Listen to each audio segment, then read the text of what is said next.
Okay, now I'm going to show you how to connect your power supply to power a breadboard. Right, this is going to be a very common theme in our lab here because we're going to use the breadboard to pretty much construct every circuit that we're going to work with. So what you should have in your kit should be a box like this containing different types of jumper cables, right? And I'm going to take two short jumper cables, maybe one green color and one orange, and make sure, so we're going to power the left side of the breadboard just as an example here. So the left side is considered the one that is adjacent to your column names A, B, C, D, E, which should appear on the top left side, okay?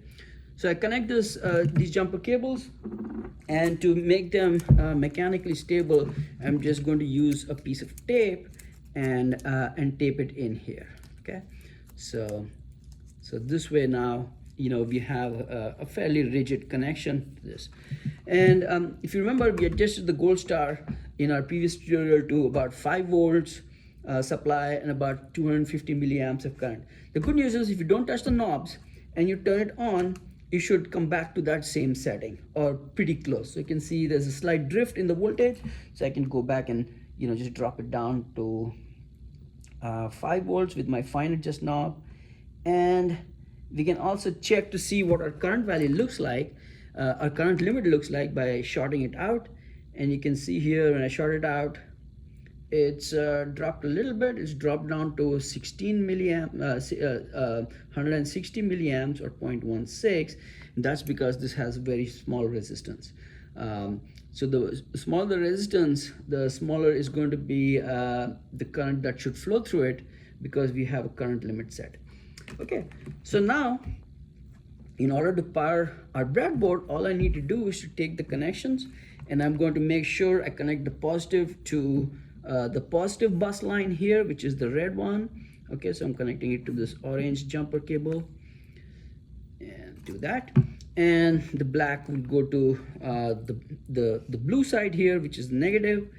And in our case, we have shorted it out to provide a ground voltage or zero value.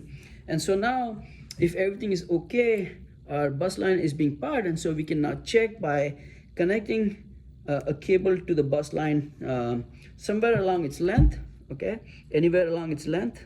So I put one on the positive side, one on the negative side, and now let's check to see if we can measure the voltage across this, okay?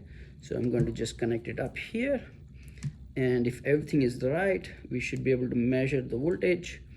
And indeed, if I check my multimeter, so let me put it up here like this. Okay. Hopefully you can see it, or maybe right here. And so now let me touch the leads here, and oops, that, okay. Okay, so let's see here. So if I touch, I should get, there you go, so 5 volts, okay, and that's exactly what we need. So now your breadboard is powered and it's ready to be used in the circuit work that you're going to do.